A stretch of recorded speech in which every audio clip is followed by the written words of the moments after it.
How you doing there? Welcome back to Babylon Talmud. I was just trying to figure out what daf we are studying today. Daf Mem Hey, I guess? Why not? Why not? Yeah, why not? Why not? Let's study Daf Mem Hey of Masechta Kiddushin, friends. Okay, so Daf Mem Hey. Yeah, relatively interesting stuff. It talks about a Ketana who gets married without consulting with her father. So we talk about that for like a chunk of the daf. Okay. Oh man, Babylon, 1 sec. Alright, here we go. So we're going to start off Mem Daled and Mem Beis. We got some work to do on Mem Daled and Mem Beis, though I do think that this is the right place to start, because this really is the beginning of this sugya. So, but we have a chunk to do on Mem Daled and Mem Beis. This might be a long daf. We'll see. Itmar. Ketana sheniskaja shlo dasavia. Ho ho. So if you have a ketana, so do you see where I am? About 10 lines before it gets wide, about 15 lines from the bottom. So, Itmar. Ketana sheniskaja shlo dasavia. So a ketana who got sheniskaja kiddushin shlo ledasavia without her father's knowledge. Now a ketana doesn't have das. She can't get married on her own. Only her father is able to marry her off. So, if you have a ketana sheniskacha shelo das avia, that she got niskacha without the knowledge of her father, Amar Shmuel tzricha get v'tzricha meun. So Shmuel says that she requires both a get as well as meun to refuse this fellow. Amar Karne dvarim bego. Karna says, I don't understand that choose one. Right? Those are self-contradictory things. Im get lama meun. If she needs a get, that means that she's married midoraisa, which means that we assume that the father is okay with it, and therefore he's giving his blessing, and it's kiddushin doraisa, and therefore she needs a get. So if she needs a get because it's kiddushin doraisa, what's the point of meun? Meun is, of course, only when there's kiddushin midorabon. For example, if the father dies, so then if she gets married by her, if her brother or mother marries her off, so that's kiddushin midorabon. And if she's not interested, she just does meun, she leaves.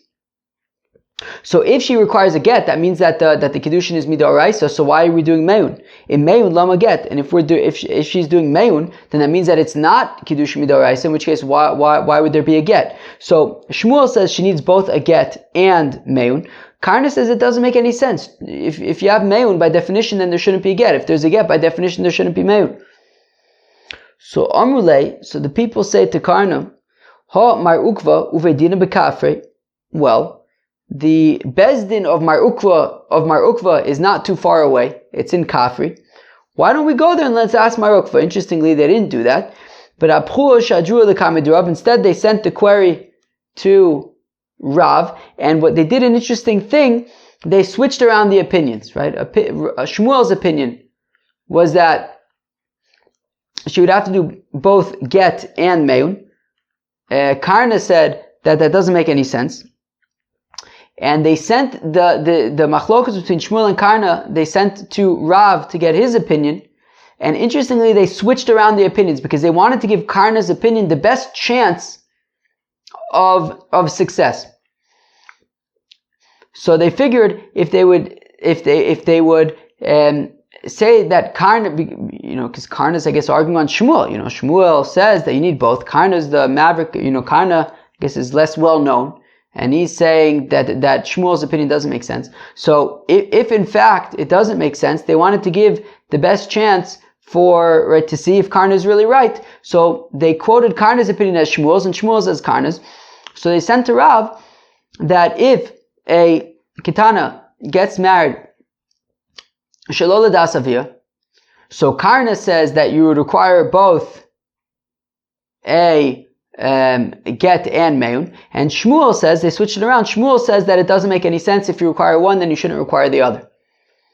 And what they were attributing to Shmuel was really Karna's opinion, but they figured if they attributed it to Shmuel, Rav would definitely, consider it very seriously before responding.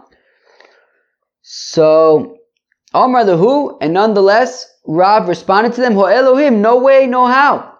Tzricha get v'tzricha meun. She requires both a get and meun. So even though they quoted the opinion of that it doesn't make sense to say that she needs a get and meun, even though they attributed that to Shmuel, still Rav says, of course you need get and meun.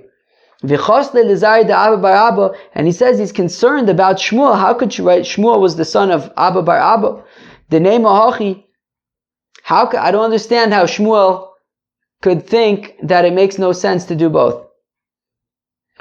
Okay, so what we're saying is that clearly Shmuel is right. Right? The opinion, Shmuel's actual opinion, which is that you have to do both, seems to be the correct opinion. V'time am I? And how come you would have to do both? I mean, after all, doesn't Karna have a good point? If she requires a get, then that means it's midoraisa, so why are you doing meun? And if she requires meun, that means that it's not midoraisa, in which case, why are you giving a get?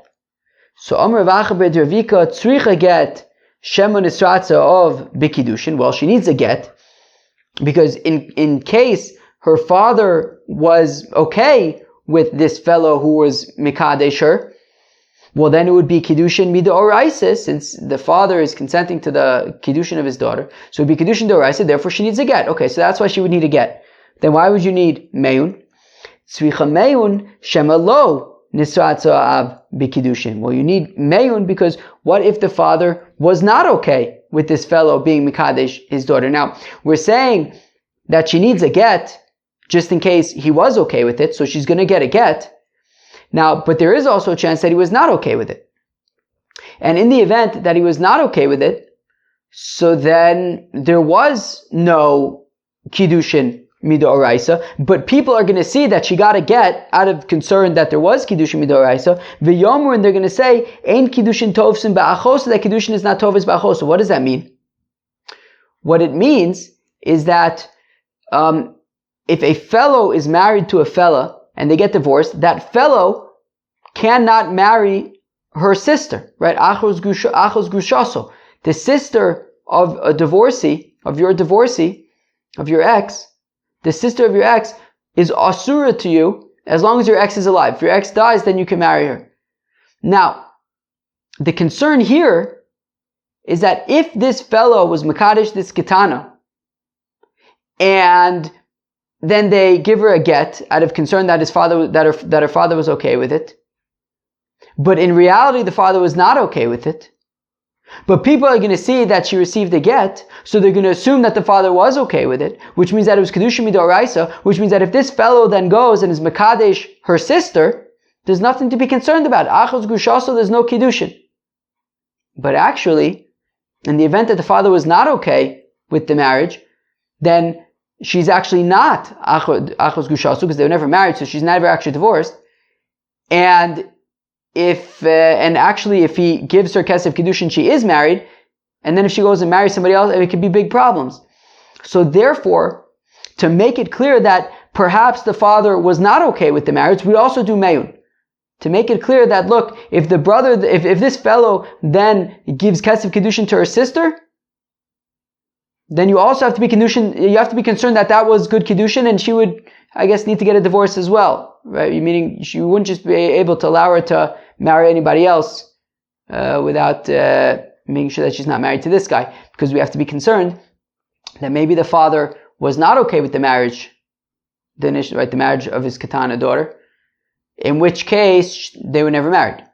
So therefore we do get, just in case they were married midoraisa, and meun, just in case they were not married midoraisa, so that you won't, in the event that he's mekadesh the sister, you'll make sure to take care of that situation accordingly as well, because that might be good kiddushin. Wow, this is shtickle yavamasi, right? All right, fine. So again, so 2 lines before it gets wide. I think 3 lines before it gets wide. Tzricha meun, she needs meun, shema lo nisratza av. Oh no. Sorry, 4 lines before it goes. Tzricha get shema nisratza ab b'kiddushin. Tzricha meun shema lo nisratza ab b'kiddushin. V'yomru ein kiddushin tovsim ba'chosa, which can get you into big trouble if they see, if he's mekadesh his sister. Wow, okay, it's very yavamasi. Rav Nachman v'ushashidchu, and it says Rav Nachman, when we say that the father may have been okay with this marriage of this guy to his Ketana daughter after the fact, it's, they had met before. It wasn't a random stranger. They had already, met before, and it could be that the father taka likes the guy. Okay. Ula Omar says, Ula afilu me'un eina tzricha, and says Ula that there's nothing to be concerned about whatsoever. Not only does she not require a get, she does not even require me'un, she requires nothing. Afagav de shidchu.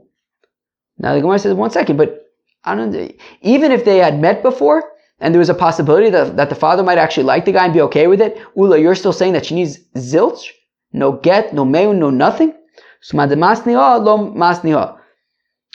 I mean, Ula, who's saying that she doesn't require nothing, not get, not me'un, did not teach like Rav Nachman, who says that there was already a shidduch in advance. And if you're like Rav Nachman, that there was a shidduch, then you're not going to say like Ula, who says that she requires no me'un, no get, no nothing. Ikedamri, that those who say, Amar Ula says Ula. So Ula says is not going on the machlokus between, Shmuel and Karna and that. So Amar Ula says Ula, Ketana sheniskacha, shlo das avia, that if a ketana got betrothed without her father's knowledge, afilu me'un eina tzricha, she even does not require me'un. Now, Mosiv, right, this is meaning you can understand this as a separate statement, not going on Rav Nachman and Karna and Shmuel. Separate statement. Ula says that a ketana sheniskacha shlo das avia, afilu me'un eina tzricha. Mosiv of Kana. Rav Kana asks the kasha and Ula.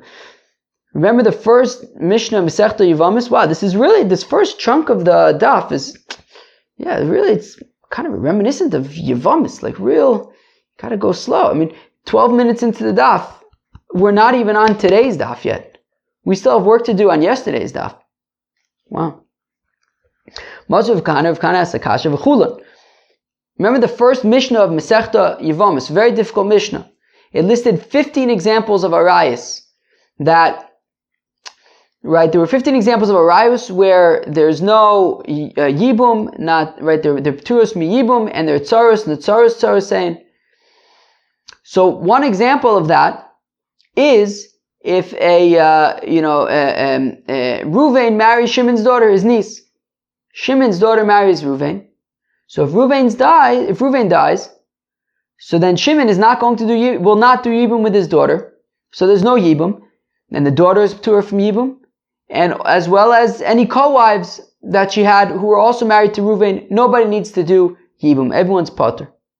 However, says the Mishnah v'chulan, but in all of the 15 cases listed in the Mishnah, imesu omeanu, if they died. So, for example, if Shimon's daughter had died, and then Ruvain dies, omeanu, or if Shimon's daughter had done me'un with Ruvain, O nizgarshu, or they got divorced, she got divorced from Ruvain. O shinimtzu ailonis, or it turns out that Shimon's daughter is not in ailonis. Well, in that case, she's out of the picture, and then tsaros saying mutaros, the tsaros do yibum. So the kid shaman. So now, who is doing this kiddushin? Right? Meaning, if we're talking about Shimon's daughter was married to Ruvain, and we're saying that if she had done me'un from Ruvain, and then Ruvain dies, so then the tsaras would do yibum. So now, what's the context in which she would be doing me'un? Right? Remember, Ula had said that a ketana who gets engaged, who gets betrothed without her father's knowledge, afilu me'un eina tzricha, she doesn't even need to do me'un. Yet we have the first Mishnah of Yevamis, which is saying that if Shimon's daughter does me'un from Ruvain, so then the tsaras would do yibum. So what is the context in which Shimon's daughter would be doing me'un? So the kitchamai ilim, the kitchavia, if we're talking about, well, Shimon married off his daughter to Ruvain, his brother, but me'un sagila, me'un would not be enough. If he marries off his daughter, it's kiddushin midoraisa. Get ma'al yabaya. She would have to receive a get. Me'un would not be enough. Elalav the kidsha ihi nafsha. So rather, what it must be talking about is that she was miskadeshes herself on her own to Ruvain. Vikatani debaya meyun. And we're saying that it requires meyun. So therefore, it's a kasha on Ula, who says that if she gets engaged without her father's knowledge, you don't require meyun. So Mosiv la, v'mifarik la, we've kind of asked the kasha, but he also gave the teretz. Kigon, for example, Shanaisa la, Maise Yisoma B'chaye Ha'av. Well, it could be talking about if she's a Yisoma B'chaye Ha'av. Who could tell me what that is? Well, for example, if Shimon had already married her off to somebody else, she had already gotten married to somebody else. So once she gets married to somebody else, once she gets married, right, when a father marries off his daughter who's a katana, once she gets married, not just Kiddushin, but Nisuin, she's out of, the father's out of the picture. She's not in her father's house anymore. Even if she, becomes a widow or a divorcee, the father doesn't have the right to marry her off anymore. She's a Yisoma B'chaya Ab. She's basically has the same status as a Yisoma. So, and then she goes and marries herself off to Ruvain. In that case, she would require Meyun. And that is the case where we're saying that there would be Meyun in that first Mishnah in Yevamos, but it's not talking about a case of a Ketana what's the phrase? Of Ketana she'niskadsha shlo l'das aviyah. That would not be the case. It would be a case of Yisoma B'chaya aviyah. Mosiv Rav Amnuna. Wow, we're mamish getting up to 20 minutes. We're not even on today's daf. Mosiv Rav Amnuna asks the kasha, Ein mochel lekrovim, that a father cannot sell his Ketana daughter as an Amo Ivriya to relatives, because you have to have the potential to do Yiyud, and she would be unable to do Yiyud with Ervas, to marry Ervas. Rabbi Elazar says that no, you even can sell her to relatives. Vishavin, but both the Tanakama and Rabbi Elazar agree, shemochra amona l'kohen gadol, that she can be sold as an Ama Ivriya, as an almona to a kohen gadol, grusha v'achlutza l'kohen ejet, or if she's a divorcee or a chalutzi, to a kohen ejet. So we had said that in Ama Ivriya, a father can sell his Ketana daughter as an Ama Ivriya, even if she's an almana, and the fellow that he's selling her to is a kohen gadol, that is okay. But what's the case where his daughter, who's a ketana, is an almana, and still he would be able to sell her as an Ama Ivriya? So, well, if it's talking about where her father had married her off to somebody else, and then she became a widow, she became an almana, now he's selling her as an Ama Ivriya, that's impossible. But we had learned that a fellow cannot sell his daughter as an Ama Ivriya if he had already sold her as if he had already married her off. Right? Right? He can't sell her as an Ama Ivriya if he had already married her off. So that can't be. So how is she an almana? Elalav the kaddish ihi nafsha. Rather, it must be that she was mikadesh herself to the original fellow who then died. V'kakari la almana, and we're calling her an almana, which means that there was some level of officiality in that marriage, in which case it would require at least meyun. How could Ula say that a Ketana she'niskadsha shlo l'das aviyah requires absolutely nothing? We're calling her an almana. There must have been some validity to that marriage. So Amr of Amram, Amr Bitzchak says, Amr Bitzchak, no, it's not talking about a Ketana she'niskadsha shlo l'das aviyah. Hacha b'kiddusha Yiyud, no, it's talking about where she was sold initially as an Ama Ivriya, and she got married via Yiyud, and then that, right, meaning she was sold as an Ama Ivriya, and then, she got married to either the fellow or the fellow's son. And like Rabbi Yosef Bar Yehuda, whose opinion we had learned about earlier on in the Masechta, that when the father receives money for selling his daughter as an Ama Ivriya, that money is not considered like Kesef Kiddushin. And later on, when there's Yi'ud and the owner wants to marry her, he's marrying her with the value that is still left on her term as an Amma Ivriya. And it's not considered like the father married her off. And if then, the owner or the owner's son dies, so then the father would still be able to sell her as an Amma Ivriya, and she would be considered an Almana. And we're saying that the father can even sell her as an Almana to a Kohen Gadol. So again, it's not talking about Ketana Shenitzkacha Shlo Midas Aviyah, rather it's talking about the father had sold her off as an Amma Ivriya, and then there was Yud, and then the fellow died, and now she's an Almana, and now the father wants to sell her to a Kohen Gadol as an Amma Ivriya. Wow. More than 20 minutes into the daf, and we're really just getting into today's daf. Wow, this is a serious daf. But the rest of the daf, this next chunk is like, a little bit Gemara-y and stuff, but after that, I think it kind of lightens up.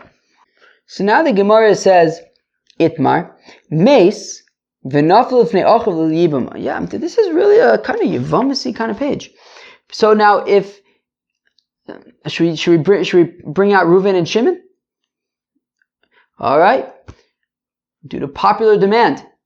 If Reuven was Mekadesh Sarah, and she's a Ketana, and she's Niskacha Shelo Midas Aviyah, and then Reuven dies, and now the Shaila is now what happens?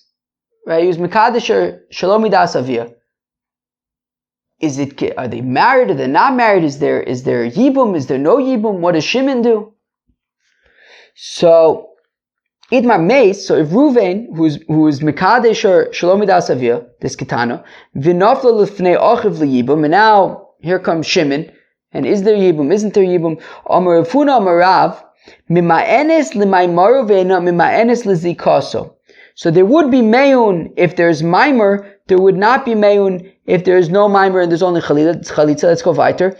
Ketzad, what is the, what are we talking about? So also, B'maimer, so if Shimon gives Kesef Kedushin to Sarah, to this Ketana, Tzricha get, V'tzricha Chalitza, V'tzricha Me'un. And the Gemara is going to explain. So if Shimon did Maimer, he gave Kesef Kedushin to Sarah, so now, if there's Maimer, then we require a get, in addition to Chalitza. So we say, where am I? So it's also Maimer Tzricha get, so she would require a get, V'tzricha Chalitza, she would require Chalitza, V'tzricha Me'un, she would require Me'un. Tzricha get, how come she would require a get? Well, Shem Ministratza of B'Kiddushay Sheni. Well, she needs a get, because even though Reuven's dead, but she needs a get because maybe the father was okay with Shimon, with Shimon giving her Kesef Kedushin, therefore she needs a get. Tzricha Chalitza, she requires a Chalitza, Shem Nisatza of B'Kiddushay Rishon. Well, maybe the father was okay with Reuven's Kiddushin, in which case they were married, in which case she needs to do Chalitza with Shimon. Tzricha Me'un, and she also requires Me'un, Shema lo nisratza ha'av lo b'kiddushay rishon v'lo b'kiddushay sheni. Maybe the father was not okay with the kiddushin that she received, and therefore she requires me'un. In case she wasn't, in case the father was not okay with it, v'yomru and kiddushin tovsim ba'achosa. Just like we said earlier, that if they see that there's chalitza and there's get, then the people are going to assume that the father was okay with it, and then if he's mekadesh the sister, then people are going to think that there's no kiddushin because she was married to the sister already. Okay, beseder. So therefore, she requires a get. She requires chalitza, and she requires me'un in the event that Shimon did maimer.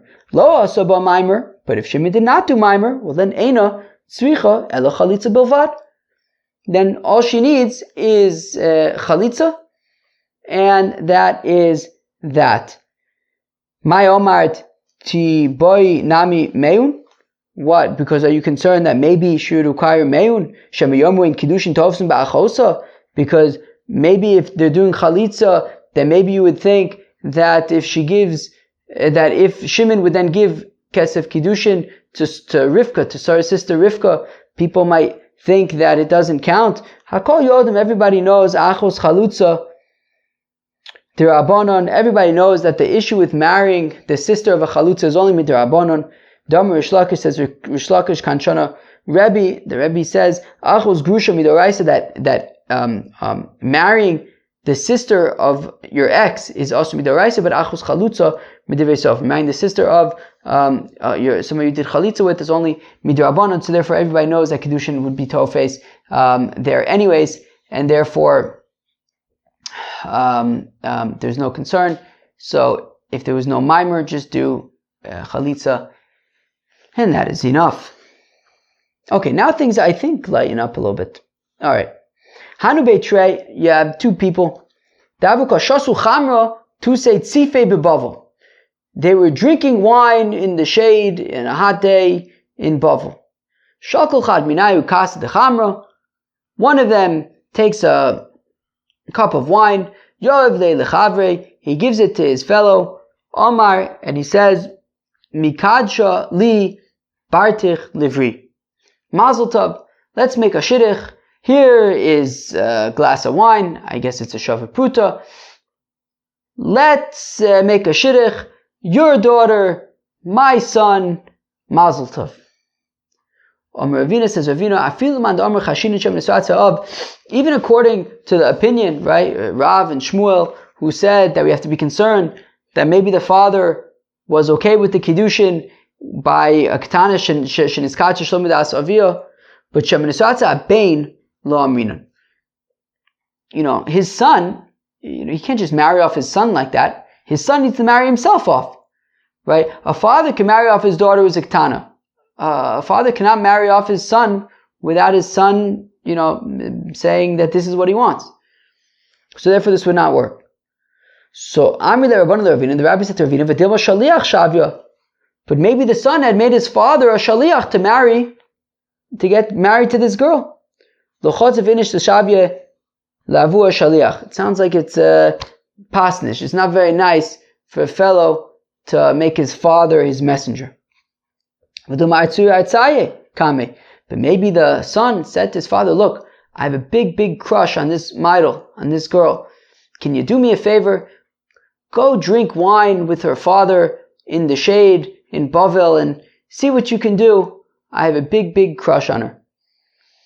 So maybe that happened, in which case shouldn't it be okay?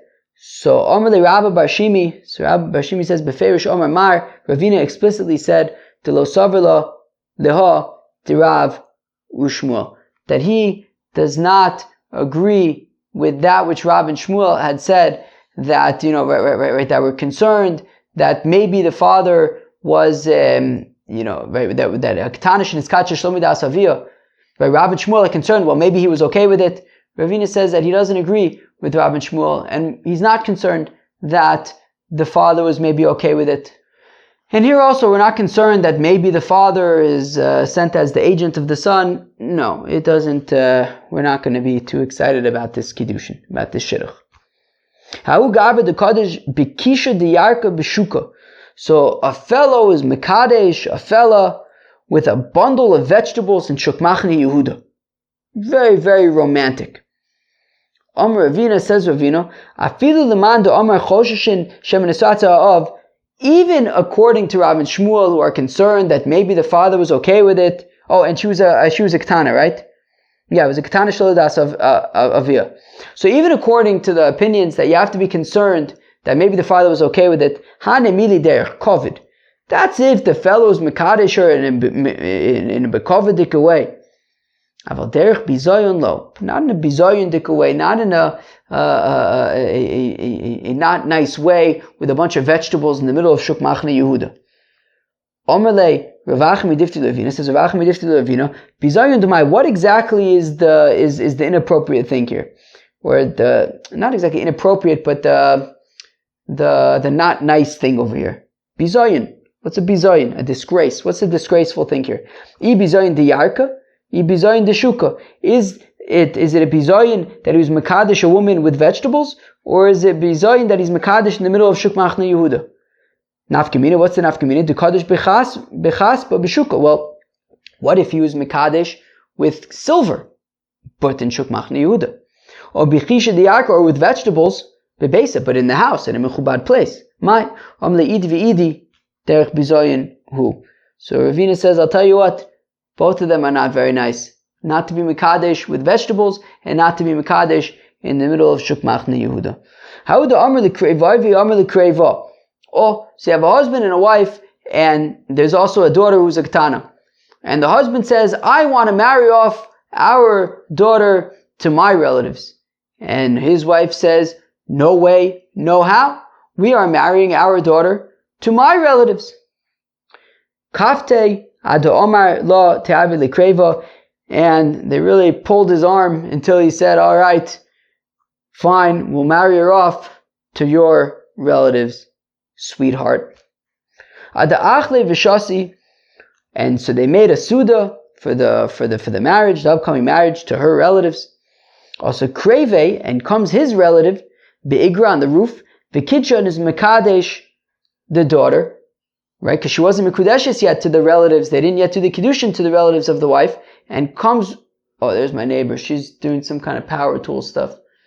And now comes one of the relatives of the husband and is mekadesh her. So the question is the father, do we assume that the father was okay with it or not? So now he had already committed to marrying off his daughter to the relatives of the wife, and now comes his relatives, mekadesh his daughter, now what? So Abaye says, Abaye ksiv, that the pasuk says, Sheiris Yisrael lo yaisu avlo, that the remnants of Israel will not do anything crooked. And if he already had committed to marrying off their daughter to her relatives, so he's going to be good. He's going to stick to his word. She's not married to his relatives. V'lo yidabu chazov, and they're not going to speak lies. Rava Omar says, Rava Chazaka enodem torech besuda mafsida. Rava says the reason why you can assume that she's not married to his relatives is because he made a whole suda, he invested money, he made a whole suda in honor of his daughter getting married to her relatives. He's not going to throw that down the drain to have her now get married to his relatives, which, would make a big mess. He already invested in the suda. He's not gonna have that go to waste, by now messing up all the plans. What's the nafkamina? The nafkamina would be if he didn't make a whole big suda. If you say like Abaye that, well, Yidden don't lie, well then Yidden don't lie, and he's going to stick to his word, and you can trust him, and she'll be married to her relatives, not his relatives. But if you say it's like Rava, that it's about him, if he already invested in the suda, what if he didn't already invest in the suda? So then maybe we'd have to be concerned that she's married to his relatives, to this relative who came up and was Mekadesher. Says the Gemara, Niskach l'das avia. Okay, so what if this Ketana got betrothed with the knowledge of her father? Okay, all good. Okay, so she's Mekudeshes. And then her father goes traveling someplace. And then she got married, right? Meaning the Kiddushin was with her father's knowledge, but the Nisuin was not. He was traveling someplace. So Rav says, well, she can eat truma until the father comes and says no, right? Meaning, if he's a kohen, she's a bas Yisrael and he's a kohen, so she can only start eating truma once they get married, not from the time that they're engaged. We saw different opinions why not. So she only starts eating truma once she gets married. So the kiddushin was with the das of the father, but now the father's away, and she got married shelo l'das avia. And the shaila is, based on this nisuin shelo l'das avia, can she eat truma? So Rav says yes, she can eat truma. Until the father comes home and says no way, no how, I'm not okay with this marriage. He was already okay with the kiddushin. So we say, look, until he comes home and says, I'm not okay with this nisuin, it's okay, we can assume that she can eat the truma. Ravasi Omer says, Ravasi, Eino ocheles, no, she may not eat truma. Shema yavu avia v'yimche, because we have to be concerned. What if her father does come home and decide, you know what, I don't want you getting married? V'nim says, Zara ocheles b'truma l'mafer, so this whole time she's been eating truma. When she wasn't allowed to, because the father's gonna annul the marriage and say, I was not okay with that. Have over the v'choshla Rav lahad Ravasi Amar Rav. Okay. Well, where am I? V'chosh Rav, Ladar of Asi. Period. There was once Epis, a Maisa like this, and even though Rav's opinion was that she should be able to eat Truma, nonetheless, he was concerned, like Rav Asi said, that maybe she'll come, and maybe the father will come back and say he's not okay with the kid, with the Nisuin. So Rav was still choshes for Rav Asi and said that she should not eat Truma. Fine. Amar Shmuel by Rav Yitzchok, says Shmuel by Rav Yitzchok, Umode Rav admits she'emesa, that even though he says that she can eat Truma because based on the fact that they're married, but if she died, Eino Yorsha, the husband would not inherit her, Uki Mamona B'Chezkas Mari, because keep the money where it is, right? Meaning, I have a feeling that there's a mosquito flying around here, which I'm not super stoked about. Anyways, but says Rav Shmuel bar Rav Yitzchak that even though Rav says that they're considered married and she can eat Truma, the question is, are they considered married and now the husband would inherit her? The answer is no, the husband would not inherit her. The difference is that when it comes to Truma, says Rashi, the difference is that Truma Mida Oraisa, she can already eat from the time that she was betrothed, and he was okay with the betrothal. Now she doesn't eat Truma in practice until the marriage. We're concerned that maybe she'll give it to her relatives. Maybe there were other concerns also. I think another concern was maybe she'll find a mum and they'll call it off, and whatever it is. I think maybe that was the concern. But Mida Oraisa, she can already eat Truma from the time that she is engaged. And so therefore, but we say that, don't eat Truma until Nisuin. And so we're going to say, look, the father was okay with the Kiddushin. He's away right now. We don't know about the Nisuin. They got married. It's okay. She can eat Truma. But in terms of inheritance, he really only inherits her once they actually get married. That's when the inheritance midoraisa kicks in. And if we don't know if he's okay with the Nisuin or not, so just keep the money where it is by the father, and the husband is not going to take it. Niskach, okay, if she got married, if she got betrothed with her father's knowledge and consent, v'niseis shelo ladas, then she got married without her father's knowledge or consent, v'avia kan, and her father's not away in business, he's here, and she didn't consult with him.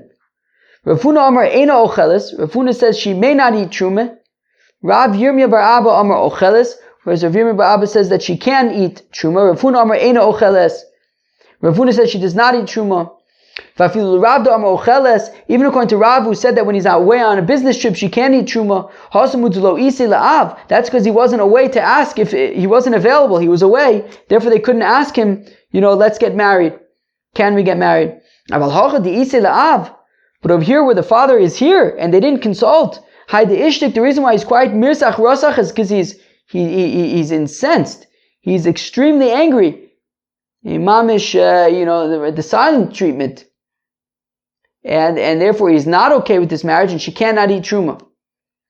Rav Yirmiyah bar Abba Omar, Rav Yirmiyah bar Abba says, Ocheles, she's allowed, she can eat the Truma. V'afilu Rav Asi domer eino Ocheles, and even according to Rav Asi, who said when he was away on business, she cannot eat Truma, that's because in that case, we're concerned that maybe when the father gets back, he'll say, wait, I'm not okay with this.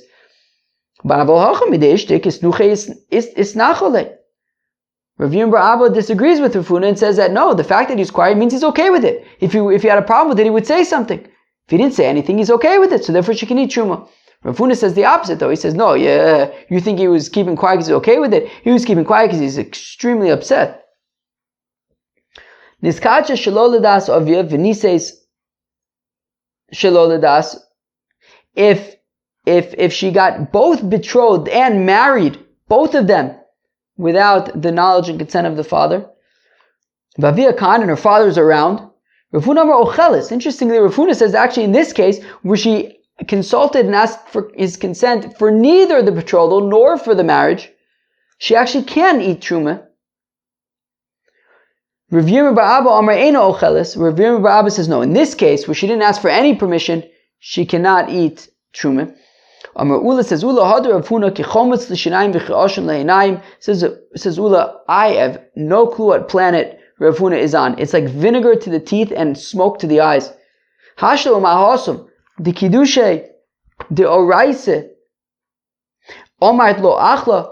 In the previous case, where he consented for the betrothal. So the Kiddushin was Mida Oraisa, and yet Rav Huna says no, she cannot eat Truma when there's Nisuin without consulting with the father. Here, certainly, where they didn't ask any permission, not even for the betrothal, certainly she can't eat Truma. Near in Divrei Talmud, it makes more sense. Ula says, I much more understand the opinion of Rabbi Yirmiyah, who says that she cannot eat Truma. Then Rabbi Yirmiyah Bar Abba was a student of Rav Huna, so it says Ula, near in Divrei Talmud, I actually better understand the opinion of Rav Yirmiyah Bar Abba, who is a student of Rav Huna. Rav, my time in Rav Huna, Rav says, what's the reason for Rav Huna? What's his rationale? Why does he say that she's allowed to eat Truma? Of the fact that she got betrothed and married, right, Kiddushin, Nisuin, and didn't consult with her father on anything, and he kept quiet the whole time. He said, you know what, this girl, she doesn't ask, she's like a Yisom b'chayav. She's right. What does Rashi say? Rav Asher like, hifkir zchus sheyeshla. He was just made her ownerless. Shtikaso hoda, or just the fact that he kept quiet, he's saying, okay, whatever, it's fine. So that's why she's allowed to eat Truma, right? Whereas in the first case, where he consented to the Kiddushin, but she didn't ask about the Nisuin, and he kept quiet, there he's upset. In this case, she didn't ask about anything, he's saying whatever, she can do whatever she wants.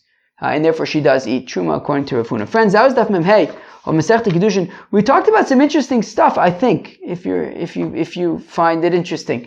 That a Ketana who gets married without consulting with her father. So initially we had seen a machlokes between Shmuel and Karna. Shmuel had said that she requires both a get and me'un, whereas Karna says that doesn't make sense. If she requires a get, she shouldn't require me'un. If she requires me'un, then she shouldn't require a get. We saw that Rav agreed with Shmuel that she requires both a get and me'un. We talked about how that relates also to Yibum Mishtikol. Then we got into this idea of how does it reflect to eating Truma, and if the father's away and he consented to the Kiddushin but not the Nisuin, or what if we didn't consent to anything, what if he was around, all sorts of things like that. Friends, that was Daf Mem Hey of Masechta Kiddushin. I hope you enjoyed. Peace out.